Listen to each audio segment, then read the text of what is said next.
All right, we're going to go ahead and get ourselves called to order.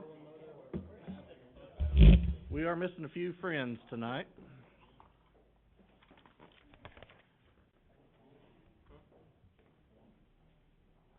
I guess since Ms. Kinzer's here, Mr. Moore, do you want to do the roll call? Do we need to do the roll call at the work session? What'd you say? Okay. I do want to point out, I did have 3 folks let me know that they weren't coming. Mr. Lindsay will not be here with us, Ms. Hopkins will not be here, and Ms. Kinzer is also not going to be able to make it tonight. Ms. Parker did let me know she would probably be a little bit late. So we will now roll on with our meeting. I guess we'll go with finance. Good evening, board members. We have many budget amendments on the agenda tonight. Happy to answer any questions about them and ask for a consolidated approval of these. If you all want to pull any of them out for discussion, I'm happy to have me and Schifra answer your questions.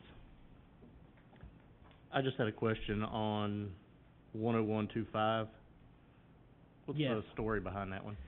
So this is employees in which we have an administrator policy in which they can earn vacation days, and they earn those vacation days. Well, when they go back to the classroom, they are allowed to keep those days or have those days paid out. Either way, it is a liability for the school district, and before we get too far away from knowing what those people's rates were back when they moved from that position to the new position, it's better to just pay it out now while we know what the cost is.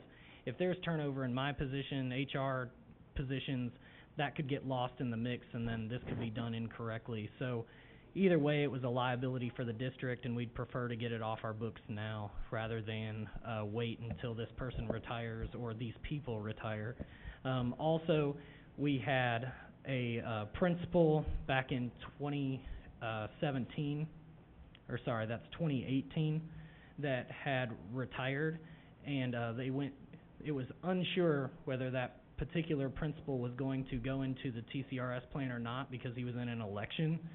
So it wasn't sure if he was going to win the election or not. So at that time, it should have been paid out and wasn't. He did end up winning the election, so he was under TCRS after the fact. But so it's to get basically that time off of the books before it gets forgotten, before the rates get missed. So. Okay, thank you. Mr. Moore. Yeah, so this is, how long of a time period does this really account for? I believe this goes back to at least late 2016 that I had to pull documentation for to find the information to make sure we paid out at the correct rate. And then procedurally, I'm assuming this is going to be done annually from now on, or even more often?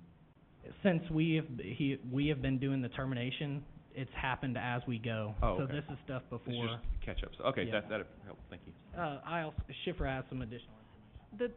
There were 3 administrators that went to being teachers, so they were supposed to be paid out back in 2016, and I think they must have changed positions when the whole central office, finance office was changing over with the softwares and stuff, and they never got paid. So when Eric's office took over the lead, they found that there's teachers out there with vacation time, and our policy says teachers cannot have vacation time, they only have sick time.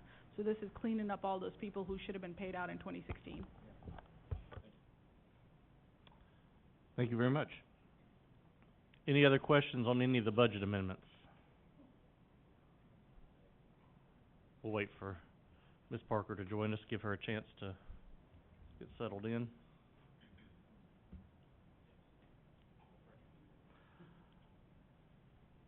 Do we have agreement to go to consent agenda with all the budget amendments? Good evening. Did you have a question on any of the budget amendments? Nothing like bombarding you when you walk in the door. Sorry, that's what I get for coming in late. The only one I had a question about was the superintendent budget cleanup. Okay. And you guys may have already talked about that. We have not, actually. So there were a lot of line items that Mr. Hickman uses that are different than Mr. Marzak. So he was operating under his budget. So some funds, you know, he was over in, dues and memberships, I believe, so we had to reclass some of those things. And he also, I'll let him speak to this, but we all know that he is going to end up having a little more budget than he needs in his own salary line. And so he's moving some of that to furniture, and I'll go ahead and hand it off to him for explanation. Yeah, just a little bit of the budget cleanup. What we'd like to do is, there's some furniture up at the central office that is in kind of disrepair that we use for the public, such as, I think all of you have been in that upstairs conference room. Those chairs are just getting overworn, and we want to make sure that we can, use that as a show place and not where people from the public come in and see all these worn out things, better suited things than this year. I'd like just for this 1 year, just to move money into that so we can replace those. Also, the chairs actually in my own office that surround the little table, we've got little BBs going all around the room because the bearings on them have all coming out and they are not rolling as they should. So just to be able to move some of that money there for a one-time thing to go ahead and try to replace some of those needed items. Any other questions? All right, thank you. Do we have, agreement to move this to consent? Everybody, okay. These budget amendments will go to consent agenda. Any information for the monthly financials? I would just like to report that this is the best we'll look. This is the best we've seen in a long time. Our fund balance, after all open purchase orders, is just above $27.5 million. That's excellent. In comparison with last year, that's actually around a $3 million increase if you take the POs out of consideration. The thing is we have approved a lot of purchases out of fund balance along the year that just haven't been fully expended yet. And, so I do expect the expenditures to catch this up. Also, the 3% test that is on the fund balance sheet you can see is $3,110,000. Anything above that, at the lowest point of the year, can be used to help balance our budget, which will be a topic of conversation as we go into the budget meetings if we are not able to fund our entire operating budget with our revenues. So any shortfall can be used as fund balance, but we have to be careful with that, knowing that we can't do that every year or we won't have one to do it with. So things look extraordinary right now, and it will, but we also have a fund balance report that I track seasonally how we're doing, and you can expect this fund balance to continuously drop over the following months as property taxes are fully pretty much received at this point. We'll probably expect to only receive about $300,000 more from that, but the BEP will help offset, but our costs will be pretty much the same, which is about $7 million a month from here on out. So we'll look to watch that drop over the next few months. Okay, any questions regarding the financials? Yes, Mr. Lacona. Sorry, we also had a record month for sales tax for Murray County Public Schools, $2,335,000. So that's excellent. Just for last year's sake, in January, that is about $210,000 higher than last year. So keep shopping Murray County. Ms. Parker. Mr. Lukonen, is it possible for you to, maybe on the next report, put on there those expenditures that we've approved that haven't been fully expended? Just 'cause in my mind, when we approve it, I guess I just think that it's all automatically spent, so it's really hard to know how much is still out there that hasn't been expended. So, in response to that, we do include that on the report. It's under the budget revisions column. Okay. You can see our original budget was $103.994 million. We have done just over $2.5 million in budget amendments out of fund balance for expenditure. So we've basically we've also bumped up our revenues because we've received revenues that we didn't expect. So the amendments we've done since beginning the budget have been a net deficit of about $1.5 million at this point in time. So if all of those get expended, and all of our revenues come in as projected right now, we can expect a $1.5 million deficit for this year. But Okay. usually we're conservative, we save money At the end of the year. from our purchases, and then we, end up beating our revenue goal a little bit. Right, what I'm saying though is like on that fund balance report, when I look Mhm. at it and I see 27 million, I get really excited and, Mhm. but from what you're telling me, that doesn't include things that are going to be expended down the road. Yeah. So to get a more realistic picture, is it possible to kinda, Like a projection for where we're gonna end up this where year? where we're really gonna be? So we can put together a projection. The fund balance is a snapshot in time as of right now. So like the revenues and expenditures are going to change every single month. So a projection would really meet what you're looking for. Basically, right now you're set up to take $1.5 million out of fund balance, but you've got 27 million sitting there now, but expenditures will outweigh revenues in the upcoming months. Right, let me kind of explain what I mean. Like, at the end of the year, when we have that payroll that hits at the very end, like, I know that a lot of times we know that that's gonna get applied towards some of those. So that's kind of what I'm looking for, is something where, I don't know if there's a way to, So, Give us something more like, accurate something picture. like that has come up before with commissioners and even department heads, like, who have specific funds. So technically, the schools have $40 million in their budget remaining unexpended Encumbered. right now. If we expect every department to 100% expend their budget, that's $40 million, and we have 27 in the fund balance. I think is that what you're saying? 'Cause on the expenditure report right now, based off of all the amendments and everything that we have done, we have $40 million to spend for the rest of the year as unexpended. That does not include, that's everything we have not used. So if we expect everybody to spend every dollar of their budget, then yes, we have 27 in the fund balance, but we have 40 million in expenditures that we could use. And 23 million in expected revenues to receive. So basically, at the end of June, which is when we measure our fiscal year, we're looking at about a $10 million fund balance, which is a little bit under where we were last year. Yeah. I don't know if that helps or not. I think a projection is kind of what you're looking for, though. I just think what you're giving us right now makes for a very rosy picture that you. I said things are good now. Right. Well, let me, can I try to clarify a little bit, 'cause I think you and I may be looking for the same information. Okay.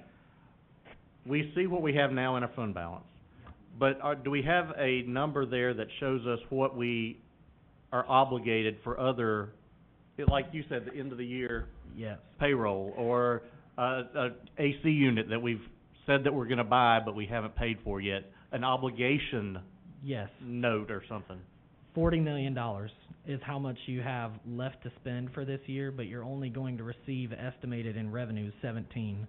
So you're expected to lose about $23 million over Okay. the next couple months. My brain's too simple for all Can that I, let me information. step in, I know, when you say I don't left to see the spend, I think what you confusion. mean is that we You're have an accountant, that's why. obligated that we're going to spend in Yeah, some way. it is budgeted to It's spend budgeted. I $40 think that's what million he's more saying. dollars. And by the way, what you're, I would Yeah. I would love to see that information included on something. It is helpful for me, 'cause when you did the math there, I followed that completely.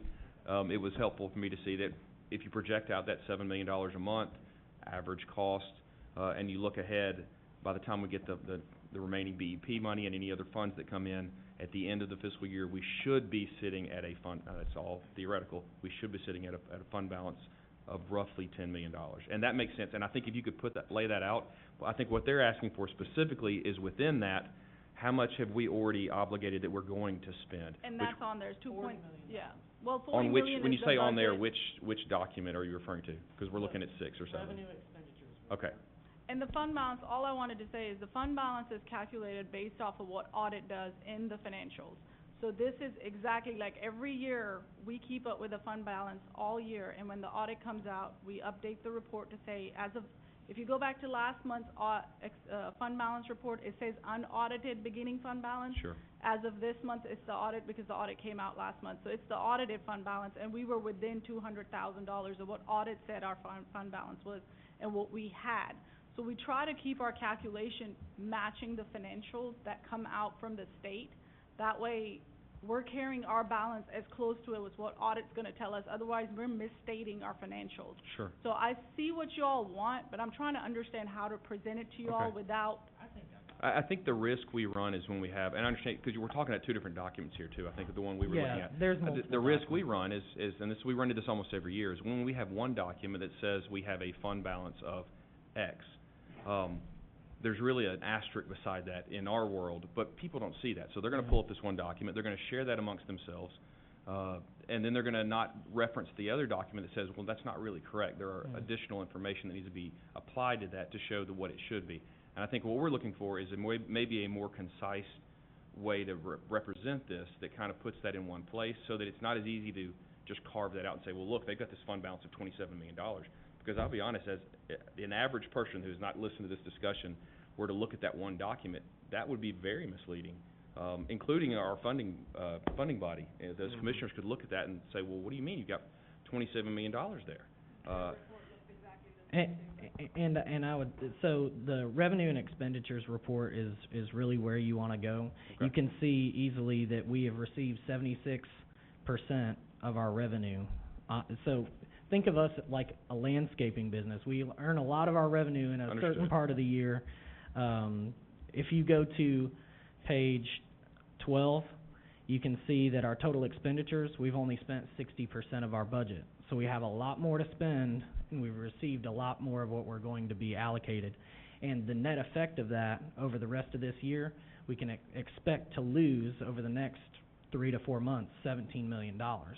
We've got $27 million in fund balance, so rough. Lose is such an ugly word. Let's not use that word. Well, Let's use expend, bleed money? something else. Sorry. Well, I mean, we're spending it. We're not just bleeding it. We're spending Well, it. well, we've been looking so well, you know, Sure. so this is the reverse effect of I'm that. just nervous about that word. We're going out of our season, Okay. basically.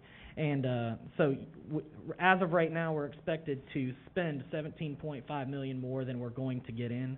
And so it's going to bring this fund balance of $27 million that we currently have roughly down to $10 million before the year is I mean, up. I just think what the fellow board members, what we're looking for is to try to find a way, and it may not be possible. I know we have legal requirements for what documents we gotta Yeah. present, but to try to find a way that we make sure we present a more accurate picture so that it's harder for people to see a number and to kind of run off and go crazy about that number. We wanna make sure we're really giving the full picture of what I it is. think added to the, fund balance report, we could, add estimated future revenues on this fiscal year and estimated future expenditures on this fiscal year, and give a estimated end-of-year fund balance. I think that would be helpful. Okay, Thank we'll try that. Good? Yeah? I think we're good with that. it's like your cash flow versus your budget document. Budget is estimate, your cash flow, the fund balance is literally a cash flow statement for the schools versus a budget document. But we can, like Doug said, we'll add some more things to it, and see what it looks like next month and see what you all think and Okay. go from there. Thank you very much. Mr. Sims? Change directions just a little bit, but Thank you. I know on, This is on the agenda. the, beginning of the year, we were down on our enrollment. Is our BEP funds, gonna be about the same? Are we gonna be down, or what are Do they you looking wanna- like? I'll let Mr. Eggman will answer. Right now, they take in your second, third, fifth, and sixth and seventh month, which is, 15, 35, and 35% of what they give us. Right now, the last month that we projected, the first 2 months that we gave them the numbers, we were a little bit ahead. But where the money counts, the last ones, we're down about 300 students right now. So there will be a little bit shorted on that. And this might be the time to kind of bring this to the table, is looking at that, we've been talking as superintendents across the South Central Core, and we're all down. All of us are down. And one of the things that we are gonna be, and we can discuss this later, is one of the things that we really need to start thinking about is these kids are gonna come back, and plus we're gonna have growth. So all of us have been talking about what we really need to look at is when this ESSER 3.0 comes out, is look at maybe pulling a percentage just in case we need that to help with our budget and in our payroll. of course, they come back and they do fund us with, a February check for the growth.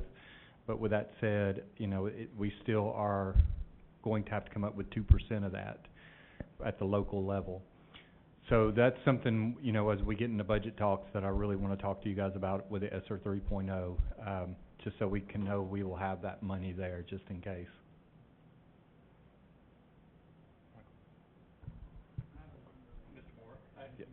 So, I got a question and then something else. How much money are we talking with the 300 student loss? I think Doug and I, we formulated it was around 1.4 to 1.5 million. Okay. So, I'm gonna go back to something I brought up when we started talking about this last fall. That and as we progress to this, I think it is a dangerous thing for us to assume those students are coming back. I think the realistic thing is that we've had a lot of parents realize that they've been homeschooling essentially for a year or more now, and they may decide that they're okay with that. So I definitely, as a board, think we ought to talk about that some more, because I think that is a very dangerous assumption to just continue and think that we're going to get all of those students back. Because frankly, I don't think we are. I think if you just look at percentages of the number of students that have left, a percentage of those are going to decide that they're okay with that arrangement, and they're going to keep doing it. And they're going to find options. Now, obviously, the academy model we looked at, we could really look at that being an option to kind of pick up some of that. But I think the reality is the world has shifted, and they've looked at things a little differently, and a lot of people are just going to be okay with their kids not being in a classroom, a traditional classroom, and especially not in a public school classroom. So I think we need to be realistic about that, and not just, I'm very nervous if we're going to tie up a lot of money and resources on that kind of assumption, so. Agreed. And, but one of the things we're looking at too is our numbers have started to go up since we last reported as well. So we do see those numbers increasing, and that's why I wanted to be very specific about what months they take their numbers from. And with that, and Eric can speak to it too when we talk about it, is the natural growth that we're having, especially in your area. It is just, we're looking down the pike at just a huge explosion out towards your zone. Anything else on the financials? Mr. Lacunin? I've only got two final things to discuss. First of all, I would like to discuss this year's audit. It has been posted. It is out. Just for retrospect, 16-17 fiscal year, 11 findings, 17-18 fiscal year, 10 findings, 18-19 fiscal year, 3 findings, 19-20 fiscal year, 1 finding. So it's improving each and every year. The goal is to get to 0 so that the people can trust how we're handling their tax dollars. So I just wanted to report that. The second thing that I have to report is tonight we have with us is our BOE accountant, Rebecca, product of Murray County Public Schools, and some of her former teachers are in the room, and she's done an excellent job in our department thus far, and maintains a lot of the federal budgets and works with them, and is here to just see how the work session goes. So, let's not torture her too much tonight, right? Mr. Lacunin, I'm going to ask you one question, a little bit of a leading question. Okay. We had a big drop-off in audit findings. Was it around, did you say 2018, 19? 18, 19, What yeah. happened around that time? There was a passing of a Financial Management Act in May of 2018, in a process that ensued after that, hiring a director in October of 2018, and so on and so forth, consolidating the finance department under one roof. I wanted you to mention that because I think your office deserves an awful lot of credit for getting us through the mess that we had found ourselves into. So thank you all very much for that. Mr. Fulbright, if I could add one other Yes, thing sir. to that. I want to echo your sentiments on that as well. And even the audit they found it was a known audit that they had already corrected. Yeah. Before it even went to audit. So, kudos to Doug and his office. We really appreciate them. I'd like to thank everybody at the schools who helped us learn how the schools worked. Yeah, we needed that, yeah. And I can say the county commission had great faith in you to be able to push something like that through. All right, enough of patting ourselves on the back. Let's move to instruction, learning loss update. Good evening. I'm happy to have something else beside COVID update under the instruction agenda, although we are seeing some increase of some COVID cases, but nonetheless, we're happy. I wanted to take a few minutes, or just a little bit together, we with Dr. Miller and Dr. Pennell, to just give you a brief update about our progress with planning for learning loss and just what we've been doing this year, some of the projects that we're doing. I know I shared with you our district plan, how we talked about, our textbook implementation in both reading and math. We're gonna share some data, and just a brief update about what's going on. So first, ESSER 2.0 was approved yesterday or this morning? Yeah, so our application's been approved at the Fed, so we are able to go ahead and start doing the things we need to do there. While we were waiting for the application to get approved, we've been planning for learning loss, been thinking about things we need to do. One of the first things, we want to determine our workforce. So we started surveying teachers. Our initial survey information showed that we didn't have a lot of teachers that wanted to work in July. We, as a part of ESSER 2.0, and as a part of our plans, want to do a lot of our professional development in July. So based on that information, we sought a waiver, and we could, according to the guidelines, to change our learning loss camps to run concurrently. Both of them will run in June for 4 weeks. We'll do basically the school camps on Monday through Thursday, and do the stream camps on Friday. So that waiver was approved. We've updated the survey information. We're still working with teachers at this point now. We have some 393, something like that, teachers that are willing to work. The next step then is saying, hey, I want to work this week. I can work all the time, doing that part of it. Second to that is also starting to survey students. We have a requirement to serve TANF kids, so we're doing essentially the same survey, but we're reaching out to TANF kids kind of directly and asking them so we can make sure that we follow back up with them if we don't get a response. And then we're going to do a general survey. We feel like that there are going to be a lot of kids who've experienced some learning loss, and we want to let people know what's going on and be able to offer that opportunity. Now, if we get to a point where we have way too many, the cutting point are going to be those kids that are, have the more learning loss. That's where we'll determine that cutoff. But, it's our goal to serve everyone that we can. And we will use we will use ESSER funds and those state funds to do that. So next, we just want to talk a little bit about our progress this year with the learning implementation. I think Dr. Pinnell's next, right? Okay. Can I ask you a question real quick? Sure.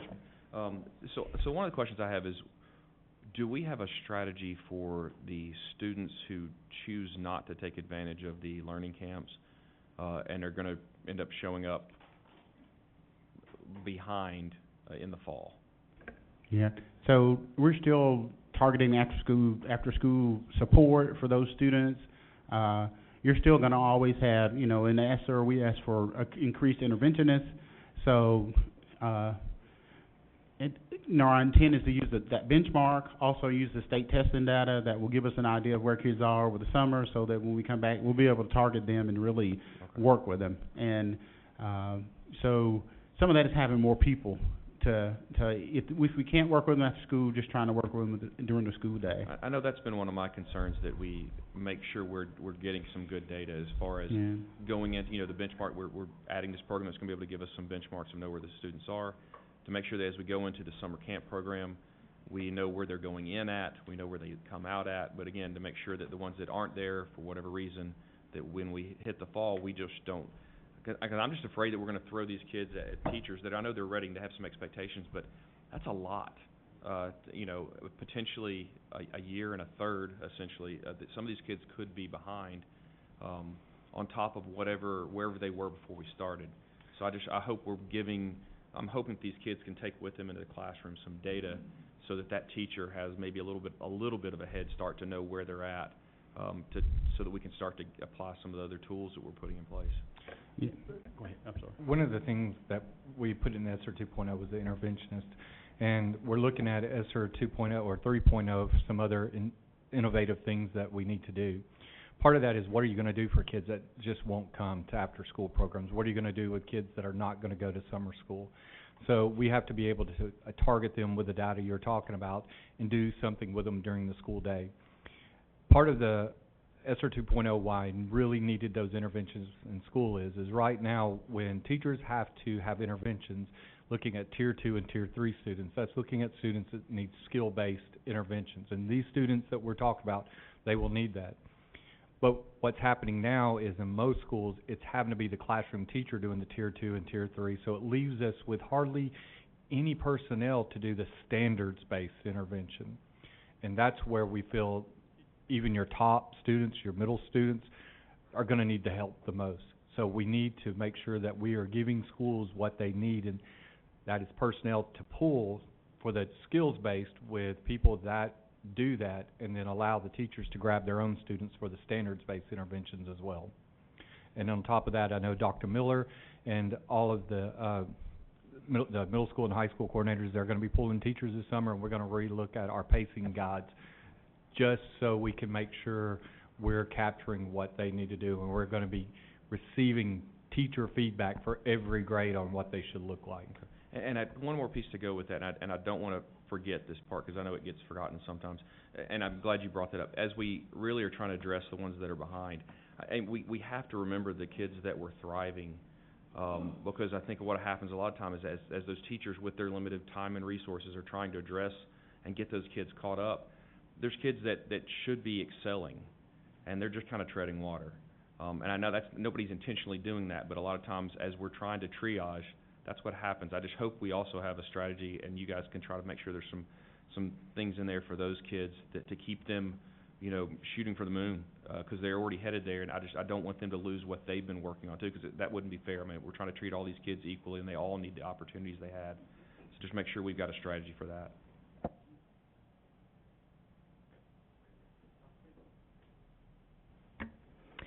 Okay, I'll try to keep this brief.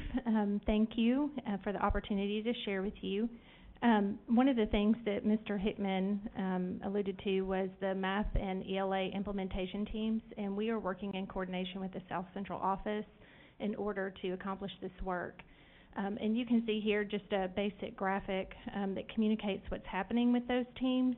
But essentially what we are doing is we are working on the PLC process, and that includes, to your point, Mr. Moore, pulling standards-based data that we already have that's existing and looking at standards gaps that exist in that data, and then actually aligning those standards back into the pacing guides so that we're prepared for students next year.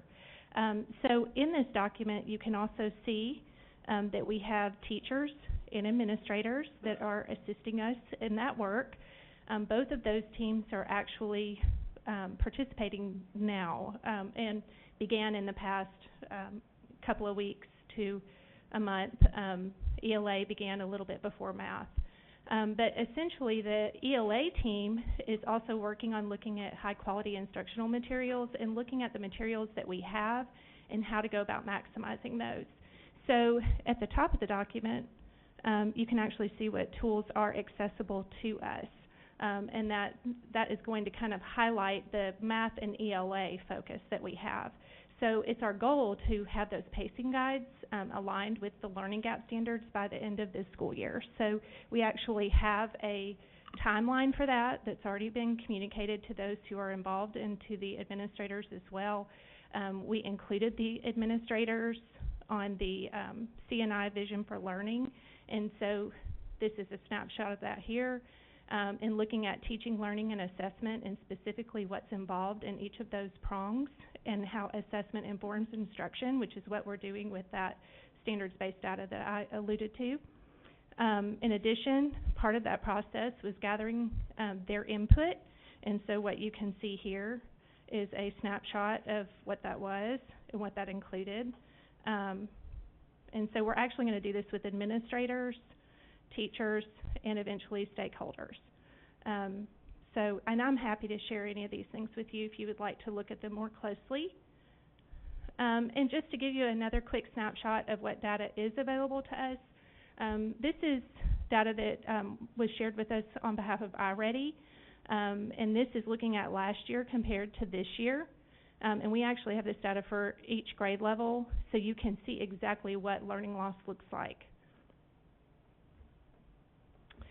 So, again, this is just an example, but we also have another tool that the state's provided to us called SchoolNet. It is new. It has been challenging, but it was free. So it had some practice T&Ready tests in there. We attempted those, and we're starting to gather data out of that as well that will help us in this standards analysis that we're doing. And what you see there is 6, 7, and 8, but you know we also serve, here's K-5, if you would like to see that. And again, this is just an example of the kind of data we're pulling, and we can drill down to all of the standards, all the way down to an individual student. Not just for iReady, but for iReady, Savvis, which is my perspectives, 912, Wonders as well, and Carnegie, which is 912 math. Can I make an effort to answer any questions? I just want to add a comment. You can see how, you know, it looks on the surface in math that, you know, our earlier grades kind of held their own, but as we progress toward the 8th grade, we have more students that experience learning loss. So, as you know, in the past years, you know, we are 4 out of the 5 of our middle schools are targeted for additional support because of their achievement. So, we are really looking at the middle schools and what additional supports we can provide. Ms. Parker. I just want to drill down on that 8th grade part, because it seems to me like maybe sometimes, and I'm not sure if this is true in math, but I know everybody doesn't take algebra. Is the expectation that 8th graders taking this iReady are going to be able to answer Algebra 1 type questions on that test? Have y'all looked at that? We are looking at that, and I'm glad you asked that question, because that's actually on our agenda for our conversation with middle school principals this Friday, is how we go about looking at Algebra 1 readiness. Because it's my understanding that, like, science, they have a standard that requires use of algebra equations, but most of our 8th graders don't take algebra. So I don't understand why the state has a science standard for an 8th grader when the majority of the kids probably aren't taking algebra. It just seems like there's a disconnect there, and I feel like it's kind of playing out. That would be my hypothesis as to why the 8th grade skills, there's this huge gap, is they're asking for more. There's an expectation in already that there is more algebra being exposed than what's actually being exposed, would be my guess. They're assessed on the state standards, so, I mean, it's possible that we could take a look at those and see if they're emphasizing something more algebraic. I'm going to tell you that from looking at my own child's iReady, sometimes I don't think that they're totally aligned with state standards based on what I've seen. Well, hopefully that'll come out in the wash when we do our standards analysis. Sounds good. Thanks. Mr. Moore. I know it's not on here, but when you look at the spread out among all the middle schools, are these numbers representative? I know this is kind of an average of all of them. Is it pretty much the same at all of our middle schools, or are there some areas that you guys are going to be targeting to make sure if there's any differential there? Well, I can assure you there are differentials among all of the schools. But as we dig into data and we look at that, we're looking at what's considered to be a power standard. And so, for example, should a particular school have more of a deficiency in another, that's something that we can note for that particular school. But if it's something that's commonality and it's a foundational standard that we need to integrate across the board, then we'll go about putting it in the pacing guide. All right, thank you. Yes, sir. Mr. Hickman. Hey, what I want to bring your attention to is, if you notice, it's the learning loss, or this is systemic. When you see the same trend over years in this middle grades, and I think bringing on a middle school coordinator was essential to trying to get this changed. And what you'd see statewide as well is this is kind of a trend statewide. To answer Mrs. Parker's question, one of the things the state did notify us about a few years ago was on the new test is that they could possibly see a social studies question that'll count towards social studies in the reading part, or vice versa and all that. So that could answer some of the questions, why are we seeing this math standard that's labeled under science. because they had told us that a question could count for two different things. But this is a problematic, this is beyond learning loss, it is systemic, since we see it year after year, that this is a problem that we're tackling, and I can't say enough about what Dr. Pennell is doing in trying to help us solve this. She's been very essential. I apologize, Chairman, I'm like talking my head off tonight.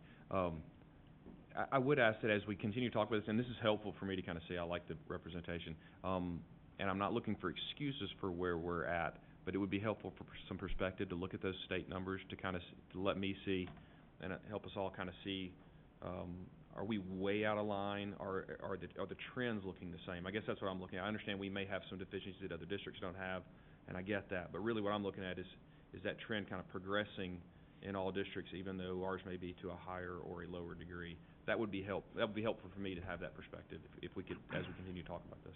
Absolutely. Well, thank you very much. This is very informative, and I think it's gonna do well guiding us, especially as we go into the budget season. Zoning and facilities. So, just Oh, one go more ahead. thing. Yeah, just one more thing, Dr. Miller, give me just a minute. Okay. Sorry about that.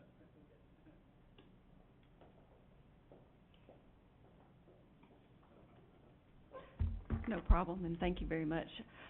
I want to personally say thank you for supporting us with the curriculum materials. I think that makes a huge difference in the results that we'll be seeing. We've had iReady now for, if you could call last year a solid year, for 2 solid years, so I think we'll begin to see benefits from having good quality resources in the hands of our teachers. And we are very excited that we applied for and received a partnership grant through the Tennessee Department of Education for implementing our pre-K through 12 literacy. And we will be, for over the next 5 years, we will be participating in a grant focusing specifically on our 5-8 grade levels, because we do feel like that is our priority area. Working on effectively implementing the ELA materials that we purchased last year. So we just found out about this grant. We will be working in concert with Sumner County and about 5 other districts through this grant. And I don't have a lot of additional information, but as soon as we get it, we will share that information with you. Thank you. Any other comments or questions? Thank you. Thank you. Mr. Perriman. Good evening. We have our normal updates for you as far as capital projects report and the train report. We've completed the lighting project that was funded through EESI. We are almost complete. We're about 90% complete. We're waiting on some parking lot lights at Cox, and Mr. Hall had them redo some lighting at Central that we did not agree with how they did it, so they're working through those things. That project's coming. We are in line, just to let you know, to shut Santa Fe down the day after we are through with school, and we hope that we are giving teachers as much leeway as we can to get back in before next school year. They might have a day or two, and that's if everything goes well. Anything beyond that will be a blessing. We are also going to paint Riverside, so it will be partially shut down this summer, and we did talk to the summer school team about removing it as an option for summer school. Kind of hate to do that because it is in the middle of town. However, it is its year to be painted. Just one other thing before I get to the item listed. We have several projects going on as spring is here. We begin mowing on the 22nd. That's always a question because people are already calling wanting to know why schools hadn't been mowed yet. They mow on the 22nd, and that will be day 1. The bridge at Battle Creek, the actual bridge itself, has been completed, and the highway department is working right now to shore up the base road again and to make sure everything is fine to be able to come in and to pave. And we anticipate probably once we're back from spring break, say mid-April, we may be able to start utilizing that bus or that bridge on some sort of limited basis before we just turn it loose to everybody. But we're working through with that. I will tell you, I fielded a call today from Mr. Steve Baker, that is the farmer that's been using the property at Battle Creek, and I did have a long discussion with him that partially, most of the land that he's been farming has been turned over to Murray County. So, I have a note on my desk to talk to Mr. Lukonen and to Mayor Ogles about that if they wish to continue that process. Also, if you wish to continue that, then we will reevaluate that deal that we have with him because we have limited acreage now. And it's been a good deal for us, he does a good job, and it does bring a little bit of money in, it wouldn't be near as much this year. But that project is going smoothly. Also, we're working with County Parks right now to do some cleanup with one of the machines that they have. I know if you've been out to E.A. Cox and Randolph Howell, you'll notice a lot of cleanup going on out there. So we're working with Murray County, trying to do as many things as we get ready for spring as we can without a whole lot of cost. So those are just some ongoing things you'll see. Mr. Moore? If I could ask, once the bridge is opened up at Battle Creek, seeing as that's technically a county park road, or it's not even a county road, I guess. The county is taking it, basically from the end of Hummingbird to Maylon Moore.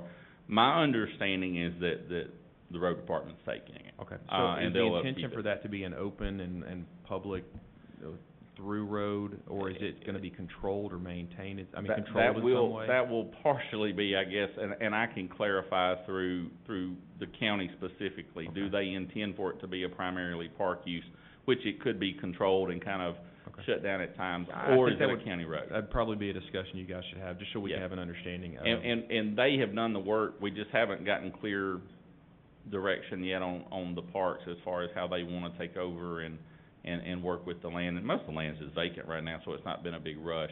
One thing that we have discussed is initially when Battle Creek became a project and we were discussing that, when we've kind of beaten the dead horse about Spring Hill and some of the agreements and promises we had. One of the initial agreements was that Spring Hill would build the bridge. We would use Maylon Moore as our primary egress out of that property, and we would try to stay off of Hummingbird. I don't know that that's necessarily a high priority right now, and what I've told transportation is if it makes sense for a bus to come in on Hummingbird rather than going down and fighting traffic, come in on Hummingbird. This is Eric Perryman speaking. I don't really feel an obligation to Spring Hill, as they didn't feel an obligation to us. So unless you tell us otherwise, we're gonna treat both Hummingbird and Battle Creek Way as ways to move in and out of that property, and really we're gonna treat it like we would any other school and just go in and out like we need to. Yeah, I would just hope you would bring us whatever the safest route is for moving buses and kids. We will, and then we will work with Ms. Duncan and Mr. Penner also as far as how car line works and those types of things around, so. But, the only item that we have for you tonight that would need a vote is, again, a Battle Creek item, and this is one of the follow-up items, kinda like the fields last month that we talked about. When we closed out that deal, with Hewlett Spencer and shut that down, we did know there was money left over, and we knew there were small projects that needed to be done.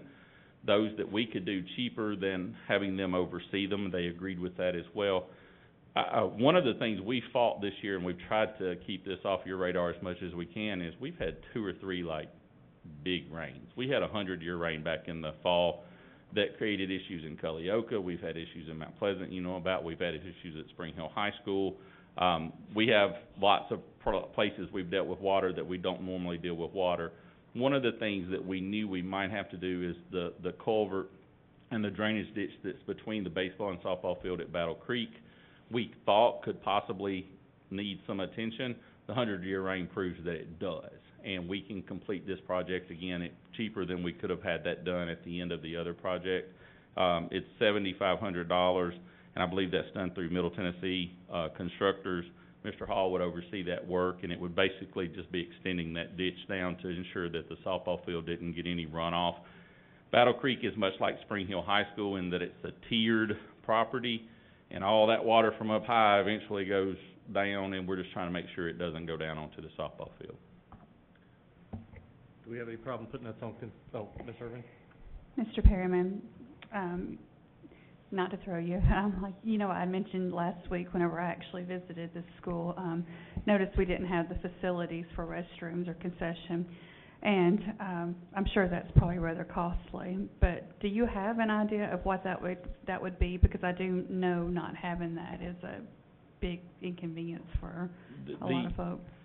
The concession stand and the restrooms that were initially proposed were proposed based off of the middle school only. That stadium is to be converted to a high school stadium if a high school was ever built on that property.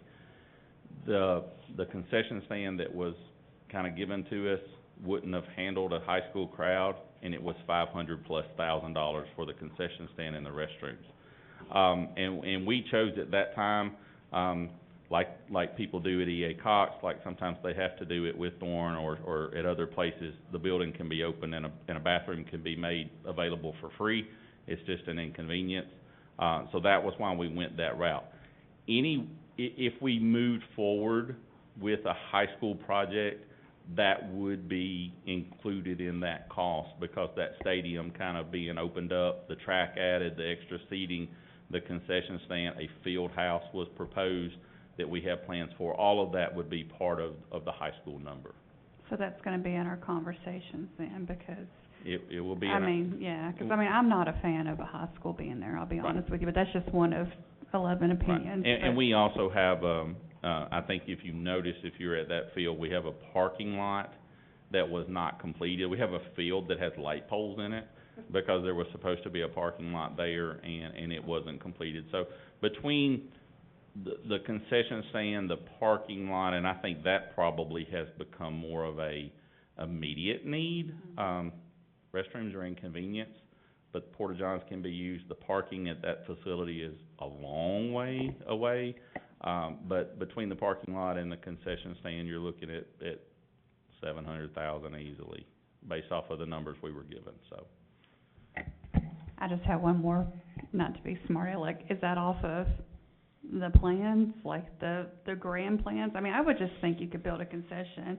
I guess I'm just a backwoods country girl, but I just think you could build something for a lot less than $700,000. It may not look like the Taj Mahal of restrooms, but I don't know. And I think a couple of things. One, anytime we start talking about sewer, it gets really kinda crazy on cost.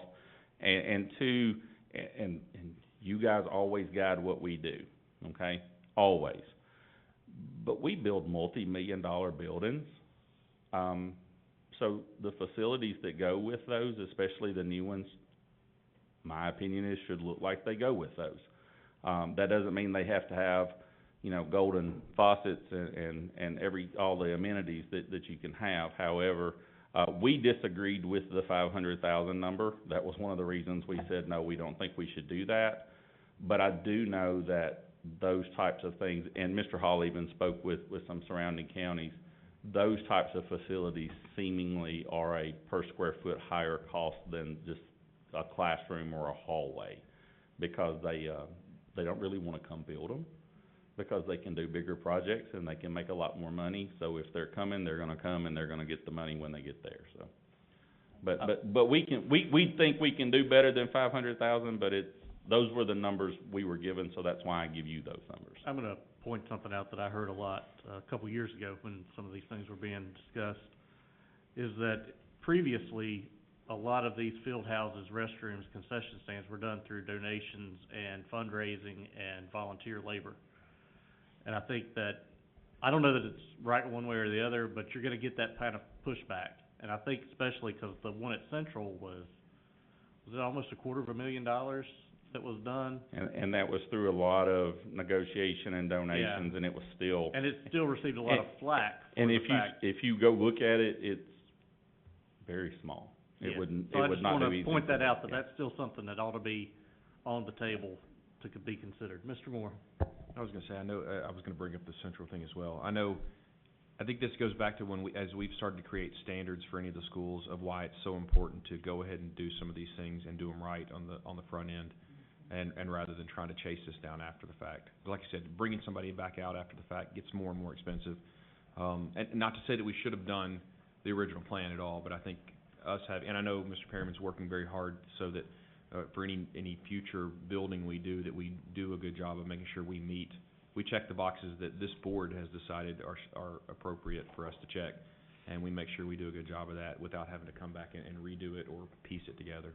And I would say that is very much what we would like to do with any project moving forward, And I think you will see even in the updated EMG, Bureau Veritas is their new name, in that report, one of the things that we asked them was not just to look at the facility, but from the roadway to the back of the property line. We wanted an analysis of the property, because it needs to be, there are things that we know Central High School needs, and we gave money back to the commission.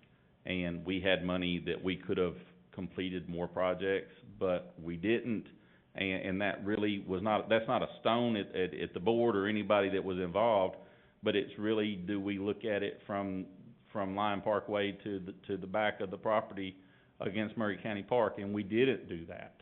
And I think that we see things, we did that at Spring Hill Middle, and, you know, I think the board caught some flack for that as time went by, because people said, well, you went up there and built a Taj Mahal for them, and then we realized that moving forward, that's really what we need to do, so that we don't have to talk about going back to a ball field somewhere and finding money, because it's just there on the front end. So that's where we are, and I don't mean to speak out of turn when I tell you it's just my opinion, but that really is kind of, unless you gear us back and say, you know, don't do something, when we look at it, we want to do, you know, the whole thing, because it's crazy when we have to go back.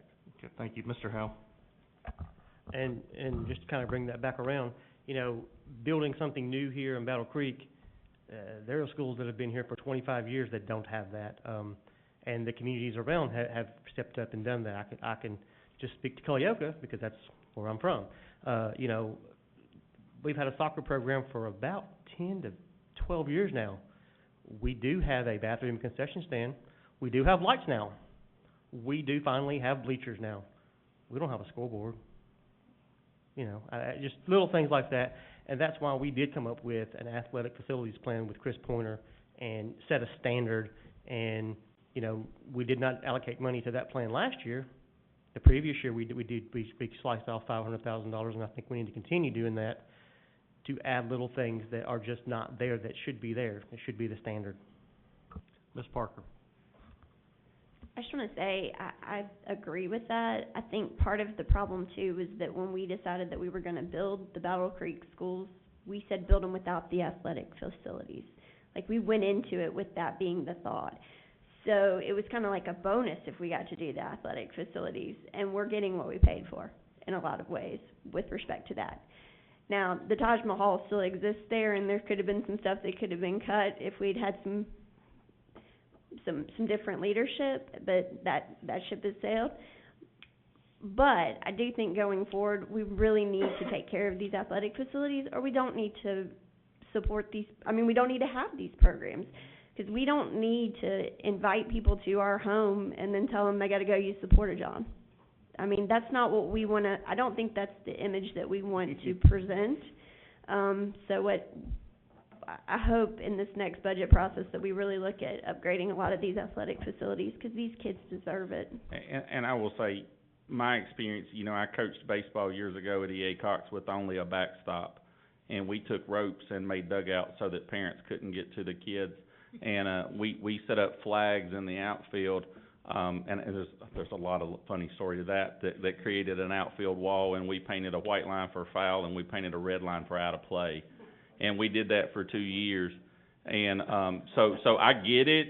I raised money to build dugouts out there, and this is a dig from a personal standpoint that we gave to the city of Columbia, by the way.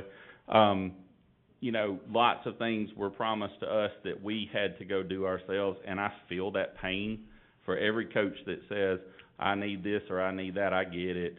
And some people have the ability to go get that stuff. Some people don't.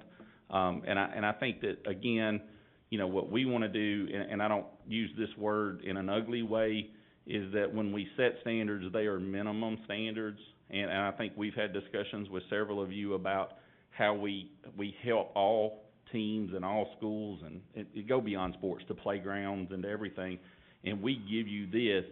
Now, if you take it and run and you do more than we gave you, hey, that's great. That's what fundraising is about and those things. But we're trying to set a baseline, and I think as we move forward with buildings, we've discussed this with you guys. We can do things differently. We know that, and we can find places to do that. And you know, I will say this: the most eyes that are laid on any of our buildings are at sporting events, and they really are. And that's just a different look at things, but people judge but we are working right now at Withthorn, to really come into the big gym, because we've done a great job with the hallways, and we've painted it, and it's beautiful, and it really is. It's an old building, it looks really good, and then you walk into the gym and you go, but they didn't finish it. And so we're trying on our end to, within the monies that we do have, come in and finish that, because we just made this statement last week. Unfortunately, outside of our kids and our teachers, the gym's what people see, and that gives them the impression of the school. And I know we don't wanna spend tons of money in an old gym, but we do need to make it look nice, so, and I'll leave that with you guys. Thank you very much. Anything else regarding, No, sir. Okay, thank you. Well, let's move on then to policies. Oh, yeah, do we wanna put that on consent? Seems, yeah, we'll put that on consent. Thank you for reminding me. Policies.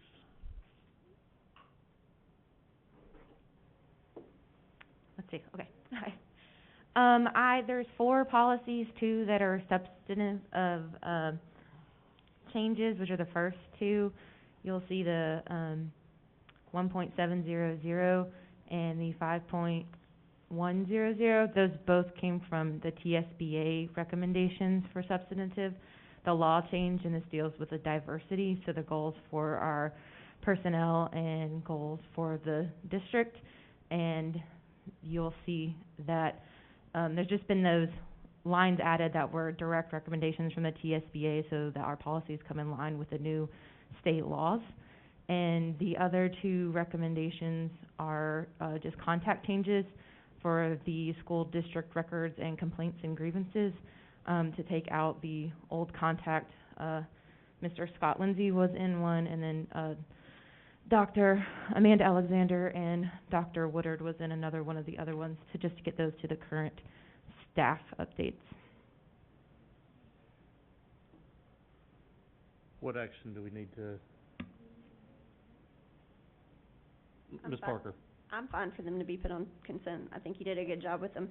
The only thing I would say is, I'm not sure which one it is, I think it's the 3rd one about the school district records. You've got a URL in there, it looks like, and I just feel like that's dangerous to put in there, just because if they change the URL, we would have, we'd have to change the we would potentially have to come back and update the policy, and you just don't know when they're gonna move to a different area and have a different, I think the reference that you have in there is good enough without the URL, is my opinion. That's fine. It's what was already in the board policy. I didn't update that part of it, but I can change it. The blue part? Yes, ma'am, I didn't put that in there. That was already, on these particular ones, I just changed the contact information, so, but I can. That's just in looking back at it, I just think that we probably shouldn't have had that in there. Okay. Sorry. So we'll put these on the consent agenda with that change to be made? Okay. Okay, sounds good. Posting, waive posting, what? No, post, okay, sounds good. On to other business. Instructional low bid purchases. That's just the sale of our surplus textbooks. Okay. Thanks to our 2 assistants, they've been doing a lot of work getting all that stuff together. Okay, thank you. Consent on that one? Can I ask one question, though? Yeah, go ahead. Do we have, information on what textbooks we actually have that we are using? Because I know there are some textbooks that some teachers are using that are, way out of date. So even when you look at an adoption that says 2002, 2003, some teachers still use that. And so we're sure nobody's using these, right? Not, everything we know is either, they're old materials, they're just things that have been in the warehouse for a long period of time. So they're only in the warehouse? Yeah, they're not out in schools. Well, we've asked schools to go to their schools, they have extra stuff that's old adoptions, trying to clean all that stuff out, and so we've gathered all that now, we're ready to sell that surplus stuff. We're actually looking at all our adoptions, we're getting ready to bring to you to try to, spend the rest of the textbook money to cover some of those, or we're looking at some possibilities in ESSER to go ahead and, there are some, textbooks that haven't been filled over time, so we've got those lists, and, we just have to bring those funding options. Some are gonna exceed the amount of money we have in textbooks, but I think that may be an option in ESSER, as we've seen some districts have gotten approval to use that money for textbooks, so. I think for a historical perspective, it would be really helpful for people sometimes to see which adoptions we haven't bought. Because a lot of times we adopt textbooks, Yes. but we yes. don't purchase Yes. textbooks. Yes. And so it's a big difference when these teachers go in and they kind of get their hopes up and then they don't actually get those books. Yeah. And if it's not that particular adoption year, we kind of lose sight of it. Like Dr. Miller said, we're really thankful for the opportunity to have that amount of money in textbooks. It's given us a chance to really look at catching up. We're trying to look at our adoptions in terms of, if it's something that we're gonna adopt next year, it doesn't make sense for us to buy that purchase. I mean, unless we just don't have any, we'll try to fill. But if we've got some time, then we're trying to go ahead and fill that purchase until we can get to the adoption year. So we're looking at when is the next adoption? When did we buy it when it came up? For example, science, we didn't purchase that. So as you know, we had Discovery Ed textbook was the science book we adopted. We reached out to them to say, hey, what's the quote for those grades? So we can look at the possibility of funding that to the next adoption cycle, and we'll bring those things. Yeah, I'd like to bring to y'all's attention too, House Bill 1304 that they're looking to pass this session. You really need to look at that because it may have an unintended consequence, not in a good one, but one of the things that it's gonna ask is, one, that you have to post all of your curriculum that you are using on your website, and you only can use state-adopted materials, state-adopted curriculum. I think they're going after, one of the intents, and I can only assume, is they're going after sites such as teacher-paid teachers, and why they're doing that is you will not be able to use anything, but it has to be state-adopted, and we have to post it on our website. I know you guys are following the TSBA postings about what's coming up in session, but that's one of them that kind of follows along with this, where it's going to kind of force the hand to either adopt something or, figure it out. Well, and let me just say, I would be totally fine with that, because I feel like part of the reason why we got into the situation that we did is we had a lot of teachers that did not have any curriculum and had to use teachers-paid teachers. So as a parent, personally, I would like to know if they're having to use teachers-paid teachers because they've not been supplied curriculum by our Board of Education. That's on us, in my opinion. And I agree, it's a positive unintended consequence where we have to provide it.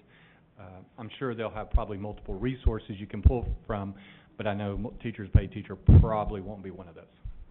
Mr. Moore? To go back to Ms. Parker's point, I think, I would hope that before we sell anything, and I know these may be old adoptions, but if anybody is using it, I just don't want them to, even though it's old stuff, if they're still using it and there may be something can be used, I would hope the word would go out to just, we can keep using it, and rather than sell it for pennies, literally fractions of pennies on the dollar, especially if somebody is just still using something to get by. To go to your point, Mr. Gaines, what you were talking about there, I would hope that, I would challenge the thing about just waiting. Consider that when you just wait, there's a student out there that's missing a year of something, and they're still using a 2003 textbook. So, I mean, I know I want to be fiscally responsible, but we've got to offset that with, it does impact the kid in that classroom if they're still having to use that because we chose to just wait one more year for that next adoption. So I would hope we would balance that, especially when we're in a setting where there is some federal money that's coming to us that potentially we can have some additional funds. We may be able to just splurge a little and make sure that that kid this year actually gets a good textbook and doesn't have to just sit it out and wait because we chose to wait another year and a half or 2 years for a new adoption. And that's, sometimes, especially in our CTE, science and social studies, where things change so much, it's try to look at is there an online option that's easily updatable, that we could perhaps use other than using that, something like that to add on, that would be more current. And, but certainly, we would, if we didn't have that textbook, there's gonna be something there to replace it. We're gonna try not have any, have some curriculum there is what we want. That's the goal, is for us to have curriculum in every subject. Okay. Thank you very much. We already talked about putting that on consent agenda. Let's go down to operations. Let's talk about the laptops first. Yes, these laptops are to replace devices that are already in our district being used at Northfield Academy. These funds were obtained through the fees and deposits that were gathered when people pay and they break a laptop. We have a replacement we give them. These are the funds that we've gathered to replace those. We still have additional funds to also buy parts. This was just the order to get this obviously replaced. We're approaching the April 15th deadline, so we were when buying things has become limited. So this is what we thought. And I'm just to touch on a subject. You know, we're trying at this time. You know, we did go out for a bid to redo our entire network. And so, working with Doug Lukonen's office, we're actually going to be evaluating those bids. I think we had 5 vendors. The E-rate funding that I applied for is about $2.1 million. If we get that, we would have to match 20%, roughly $440,000. This would upgrade our entire network, switches and access points to a level. We have had some incidents where kids doing a lot of high streaming in classrooms, we've had to make some adjustments, and we've made it work, but ultimately, it's been about 6 years ago, it's about time. But anyway, back to the original point, these devices are to replace, and we are not adding more devices to our network. Okay. Do we have any consent with this? All right. And I want to go ahead and mention number 2 on here. Mr. Perriman's office actually called me, I believe it was yesterday, and this is a last-minute addition, so don't fuss at him for that. I did tell him that we could put this on there simply because I thought it sounded like something we had talked about before. And I wanted just to get it talked about tonight, and if we need to push it off, we can, but I'll turn it over to you now. And this comes through, we budget yearly for one vehicle or one piece of equipment and maintenance. We budget $35,000. You see the price here is $37,582. We have a revenue that we just received that we're going to partially deposit into that line to pay the difference. The reason that this was a last minute is because we bought this off state contract, and we have found that it's cheaper to actually purchase these vehicles with the service bed on them. But there was question through Mr. Lukonen's office as to how that contract reads, and how that pricing goes.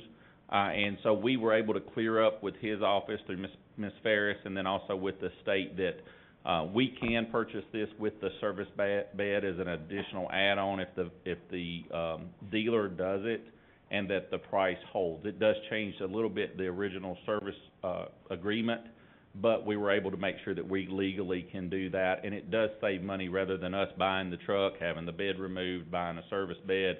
So it just comes as ready. And so we had to clear up that question through them, and that's the only reason we didn't have this on in delay. Actually, we didn't think we would get it on, and when we got the answer on Friday, we pushed forward and asked Mr. Fulbright to add this. But this is just the same truck that we bought last year. It's just the newer version, and this would go to maintenance. And I know Mr. Lindsay asked last month, which vehicle is this replacing? We're still about 5 vehicles short in maintenance. And I say that because right now we have maintenance men that have to ride together. And when they ride together, oftentimes they go together to do a job that only one of them was needed for, so we lose our productivity. So this would just be an additional vehicle for that department. And like I said, the $35,000 is budgeted in our 141 already, and we're going to deposit the difference out of a revenue. There will be an attached budget amendment if you approve for us to move forward and take this to the board meeting. Doug will approve, and he said he would approve attach the budget amendment on there, so you would have them both at the same time. Mr. Lukonen? The revenue comes from a credit purchasing card rebate program that we started a few years back. So this is revenue that was not budgeted for previously, so it can more than cover the $2,582 that's needed on the cost of this. And we, if approved here, we can prepare the budget amendment, you know, within the next couple days and have it for you to vote on. Okay, Mr. Moore. Mr. Chairman, I think we had some discussions to the side after about kind of the district moving towards vehicles that would be more useful, that we could move around between departments. Does this fit into that, or is that moving that direction, or is this a specific need? This is a specific need, and one thing we're trying to do in maintenance is move away from vans. And if we can get these service beds on certain items, there are times we can buy just a straight pickup truck and it's very useful. We can put toolboxes on it and then it could go wherever is needed. But we're still trying to get caught up and have specific maintenance vehicles.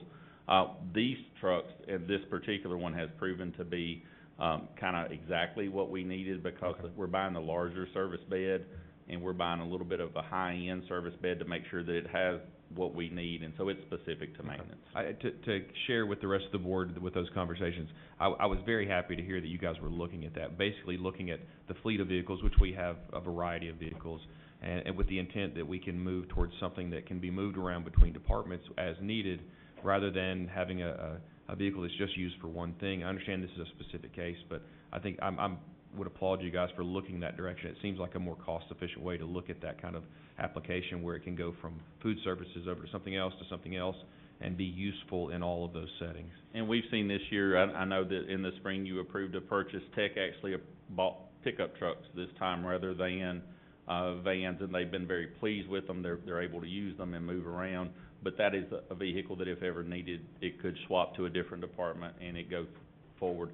We're trying to standardize some things when we buy vehicles. We're trying to make sure that we buy four-wheel drive vehicles. They're not always needed, but in the snowstorm, we find out when they're needed, they're needed. So we're trying to buy things that are useful and can be multi-use. And if it becomes a high mileage because it's running too much, it can go to a position within the county where it runs a little bit less. We're doing that with school buses as well. We're taking long route buses and moving them to town, and then putting new buses on long routes because they accumulate miles so fast. So we're just trying to do that and manage the fleet as we can. I think we're up to about 30-something white vehicles, and when we do that, you have to be a little bit more nimble in how we use them on a daily basis. Okay, thank you very much. Are we good to put this on consent? All right, then also we'll be converting Mr. Hickman's work vehicle to a big yellow school bus. As long as you don't do it, give it to maintenance. They tear up a vehicle. All right, I think we're good on the rest of our items on the agenda. I want to point out that we are meeting this Sunday for the budget. I want to say publicly, I do not intend for this to be any kind of precedent that we're going to start having Sunday meetings. This is a change based off of an unforeseen necessity, but this is not going to happen again, just out of clarification. So, thank y'all for being here this evening. We will reconvene Sunday.